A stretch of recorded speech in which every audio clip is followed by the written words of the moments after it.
Bagaimana dengan dana darurat atau biasa dikenal dengan alokasinya kita lebih familiar dengan asuransi?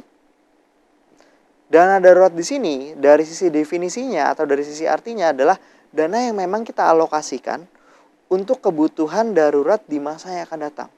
Kebutuhan darurat ini bisa kita artikan lagi bahwa kebutuhan yang memang tidak kita duga, tidak kita pikirkan sebelumnya, tetapi muncul di masa yang akan datang. Nah, dari mana dana atau kebutuhan ini bisa kita penuhi?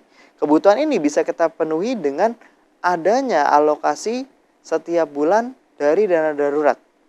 Kenapa harus identik dengan asuransi? Sebenarnya asuransi ini adalah salah satu contoh dari alokasi instrumen untuk kita menyimpan dana darurat. Misal, ketika kita nanti ada di masa yang kadang kita sakit, berarti kita membutuhkan dana untuk kebutuhan dirawat ataupun untuk obat-obatan.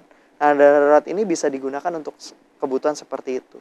Atau ada kalau misalnya kita menggunakan kendaraan, tiba-tiba kita harus ke bengkel, tiba-tiba kita harus memperbaiki kendaraan kita yang tidak kita duga sebelumnya, kita gunakan alokasi dana darurat ini untuk memenuhi kebutuhan atau pengeluaran di masa yang akan datang terhadap kebutuhan darurat untuk setiap individu ataupun untuk kebutuhan keluarga. Oke, ketika kita ditanya bagaimana dengan rekening tabungan atau rekening bank atau rekening koran yang kita miliki? Untuk pengeluaran, alokasi pengeluaran yang tadi sudah kita bahas di sebelumnya, rekening koran ini sebenarnya tidak harus memiliki 1, 2, atau bahkan lebih. Tapi minimal kita mengalokasikan atau memiliki rekening koran atau rekening bank ini minimal ada 2. Ada 2 itu apa saja? Yang pertama adalah rekening aktif. Rekening aktif di sini yang dimaksudkan adalah rekening yang memang digunakan untuk bertransaksi secara aktif. Misalnya kita ada alokasi kebutuhan buat konsumsi, buat belanja bulanan, buat kebutuhan lifestyle dan sebagainya, kita gunakan rekening aktif ini. Kemudian ada lagi misalnya untuk zakat, sumbangan, atau bayar cicilan, kita menggunakan rekening aktif ini karena bisa dibilang transaksi untuk alokasi kebutuhan-kebutuhan tersebut adalah aktif. Kemudian rekening yang kedua yang harus kita miliki adalah rekening yang sifatnya transaksi ini pasif. Transaksi pasif ini apa? Transaksi pasif ini berarti transaksi yang kita gunakan untuk rekening koran atau rekening bank ini tidak terlalu banyak. Tidak terlalu banyak. Misalnya kita alokasikan untuk dana darurat, untuk kebutuhan kita di masa yang akan datang, dan untuk investasi. Karena investasi sifatnya adalah dana yang memang kita alokasikan, kita masukkan ke dalam instrumen investasi ataupun kita masukkan ke dalam rekening bank, kemudian kita tidak menggunakan dana tersebut secara terus-menerus ataupun secara sering. Itu masuk ke dalam rekening pasif.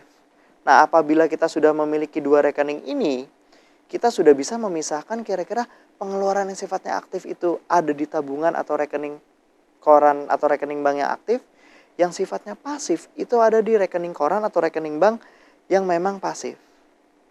Nah, di sini kita sudah mulai memisahkan dengan harapan ketika kita mendapatkan pendapatan, alokasinya itu sudah mulai terstruktur rapih dan fokus pada pengeluaran-pengeluaran yang tadi sudah kita sepakati di awal periode. Oke, untuk pertanyaan bagaimana tips untuk bisa mengatur keuangan supaya kita secara individu tidak boros? Jawabannya cuma satu kata, yaitu disiplin. Disiplin ini adalah dimaksudkan seperti apa? Di awal tadi kita sudah membicarakan kira-kira kalau kita dapat pendapatan, pengeluarannya kemana saja. Nah, disiplin ini dimaksudkan adalah bagaimana kita sebagai individu bisa disiplin untuk mengalokasikan atau merealisasikan pengeluaran-pengeluaran kita tadi sesuai dengan alokasi pengeluaran yang sudah kita sepakati.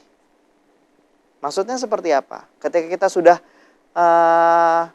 deal di awal bahwa kita akan mengalokasikan untuk investasi 10% minimal, berarti ketika pendapatan itu masuk ke dalam rekening kita atau kita terima, kita harus secara langsung mengalokasikan 10% dari pendapatan tersebut dimasukkan ke dalam rekening yang memang digunakan untuk investasi.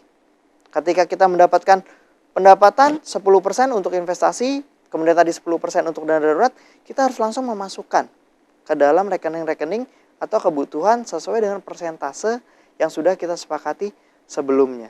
Nah, apabila kita mengalami kekurangan, itu pasti didapatkan ya. Misalnya tiba-tiba pendapatannya lebih kecil atau pengeluarannya lebih besar daripada pendapatannya.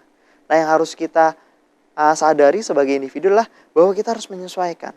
Pendapatan yang kita terima itu harus disesuaikan dengan alokasi yang harus kita keluarkan. Bagaimana kalau kekurangan? Berarti langkahnya ada dua, yaitu akankah kita mengurangi pendapatan kita? Itu tidak mungkin. Tapi yang harus kita lakukan adalah mengurangi alokasi pengeluaran kita. Atau langkah yang kedua adalah bagaimana cara kita bisa mendapatkan penghasilan atau penerimaan atau pendapatan yang mungkin bisa memenuhi pengeluaran kita yang tadi memang berlebihan.